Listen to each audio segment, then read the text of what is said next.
Hey guys, it's Holly, and I recently purchased all 3 of the brand new LEGO Spider-Man No Way Home sort of tie-in sets. And I remember seeing these and I was really excited, but upon getting them in hand, I mean, the minifigures were still fantastic like I expected them to be, but the builds felt really lackluster and a lot more so than I expected. You know, unlike the Daily Bugle, which I personally think is a masterpiece, these sets just felt really weak. The builds didn't feel really complete. They kind of just felt sort of thrown together, almost like they were just sort of there to accompany the great figures that we got. Now, I've really wanted to attempt mock building a lot more recently, and someone actually left a comment on that video asking me if I could upgrade the figures, which is something that I do plan on doing in the future. But one thing that they did mention was try and upgrade the sets, and there was one set in particular that stood out to me that I feel like I could do this for, and that was Spider-Man at the Sanctum Workshop. Now, this set is one that I would have loved as a kid. Like, it's a vignette, it's sort of like a dollhouse playset type of thing,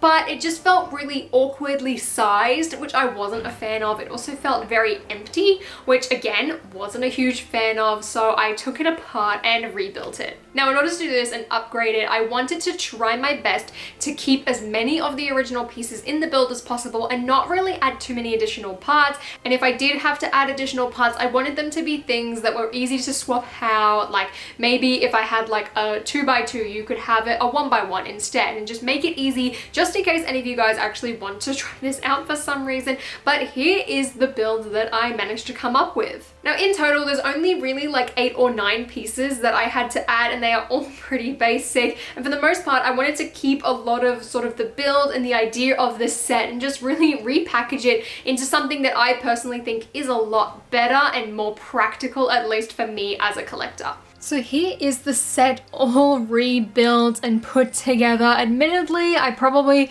should have built it up a bit more on that back wall there, but that's just a limitation with my parts. I also didn't want to add too many extra pieces. I wanted to try and build as much of this out of the pieces from the set as possible to make it a lot easier.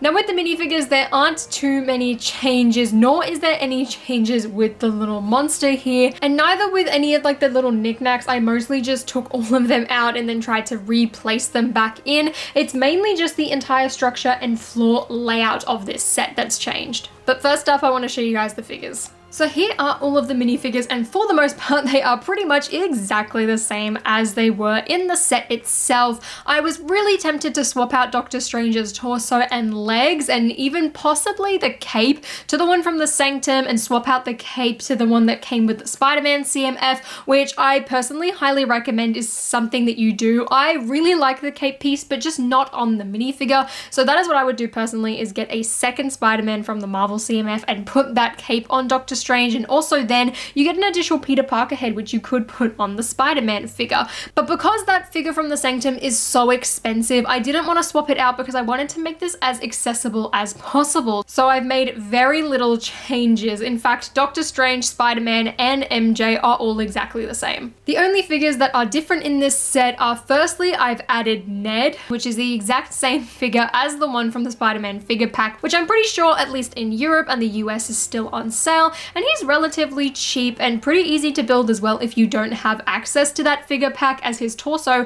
is actually the same as Harry Potter's from the Chamber of Secrets, just with different hands. He's got plain dark blue legs. He does, however, have a unique face print, and his hairpiece is the exact same as Flitwick, again from Harry Potter. Wong, just like all of the other figures, really has not changed. I've just given him a suitcase as an accessory because I'm actually shocked that this set didn't come with a suitcase, especially considering he's wearing the jacket from the trailer. It makes sense, so I did give him one in this. Now, keep in mind as well, since this film hasn't come out, I don't actually know if Ned is going to be in this sort of scene. However, there were promo images that did feature Ned. He had a varsity jacket on, but I thought just to make it easy, we'll just leave the figure as is from that figure pack. However, you could potentially swap it out with the red varsity jacket from the Daily Bugle set and then just swap around the hands, but for me, I just thought it was easier like this. And then here is the set rebuild, and honestly it was very, very simple because, you know, the build in general for this set was very simple. Mainly the big changes that I had to do was try and work out a floor pan that works,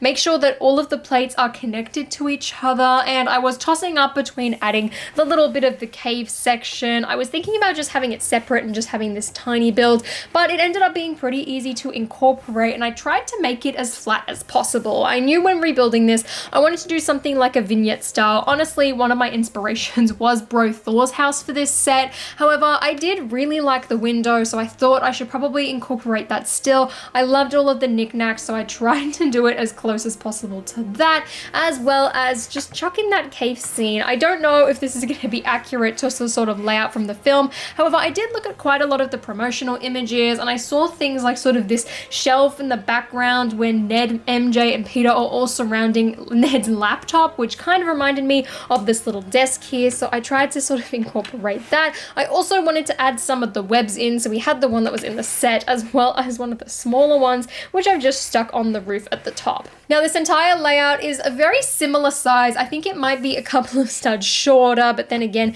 this scorpion can fold in and out as he's just on a little hinge piece, but it's definitely a lot less wide because you don't have this corner bit sticking out of the back. Instead, it's just an extension of the side. So starting off on the left, I put the little chest with the green vines, monster arms or whatever. I really liked this chest and I was really hoping to sort of put it in this main center area, but it just didn't fit there without looking too cluttered. So I ended up using one of those hinge pieces and then connecting it to the build, actually using that 2x4 flat tile that was originally underneath the desk. That way it could stay connected. And then I used one of the 1x2s to sort of pad out the bottom, as well as one of the spare hinge pieces. And I just chucked the scorpion on there just to make it look a bit more sort of complete and not just like I have a random hinge piece here.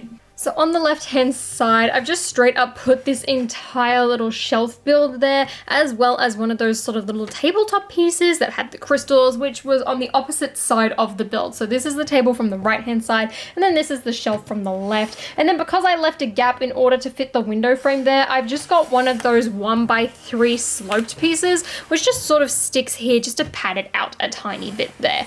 Then the wall build is pretty simple. Honestly, it's just a bunch of the masonry bricks stacked on top of each other and then connected using that 1x4 just like it sort of had in the build. Now with the frame itself, I actually did shorten it a tiny bit. As you'll see, there's none of those white 1x1s at the top, so basically what I did is I took out the plates that were connecting to sort of make the frame, and then I just chucked this really long panel in between it. If I take that off, you can see it a tiny bit better. I put the 1x2 in there just to connect them, and just the frame looks a tiny bit more complete, but also it just suits the sort of scale that I was going for here a lot easier. I also just added the goblet there just to have it somewhere that wasn't on the floor because I thought it looked a lot neater. Then at the bottom to connect the plates, I've put the red couch there, just sort of placed on top of all three of them so that it looks quite stable. And then next to it, I've got another little table with a lamp, as well as the hourglass, which is just situated on the floor here. Moving along to the right hand side is where we have the little workbench as well as the barrel. Now this workbench, if I just pop this off here, you can sort of see where I've had to fill in using my own pieces. Now because I didn't have any of the dark orange masonry bricks lying around or spare, or even in a set that I could actively go and sort of rip it out of, I did have to use these sort of modified 1x2s that I've got, and I got these off the Pick-a-Brick wall. However, if you are doing this yourself, I would highly recommend just getting either some plain dark orange bricks, because this is all hidden except for the back, or if you do have any masonry bricks, definitely put one up the top or swap all of them out, whatever you want. But because I did run out and didn't want to put too many bricks in, I did add one of the slope pieces to the top here. While it's not technically accurate, I just think it cleaned it up a little bit and made it look a bit more complete. But like I said, once you stick the little tool rack up, you can't actually see a lot of that stuff, which is really good. On the right hand side, the wall kind of continues around with one of those modified 1x1s that has a web stuck to it. I've also got this little rock build here using a bunch of the slope pieces, and I've just chucked the little candlestick at the top as well as that tiny jar there. Then in order to give myself some more real estate in terms of actual plate space, I added that semicircle to it and then just sort of attached it using the desk. Like the desk and sort of the little boombox here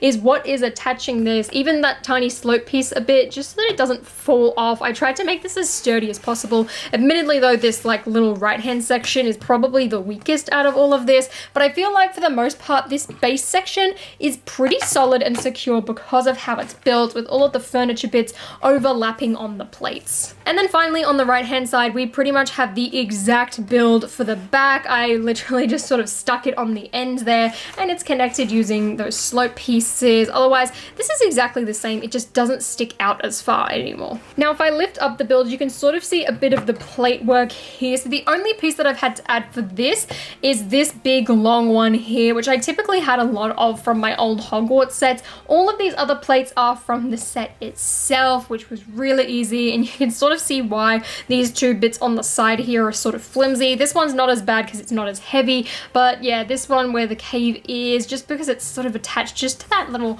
1x4, it makes it a bit flimsy, but it's not that bad, and I don't think it's necessarily going to break off all that much. So that's the set that I was able to come up with. I was also thinking about attempting to try and remake the 4+ set as a regular set, but I'm not sure if my skills are going to be quite up to that level, but I might give it a shot. But until then, I really hope you guys enjoyed this video. If you would like to see me sort of like break it down and build it and walk through it, please let me know in the comments down below and I will make that into a video. I was tempted to try and do instructions and try and build this on mecha bricks, but there were too many pieces missing that it just wasn't worth it. And as always, if you guys enjoyed this video, please give me a thumbs up and consider subscribing to my channel down below. And if you haven't checked out my Spider-Man reviews, I will leave them linked on the end screen here. And until next time, guys, I'll see you later.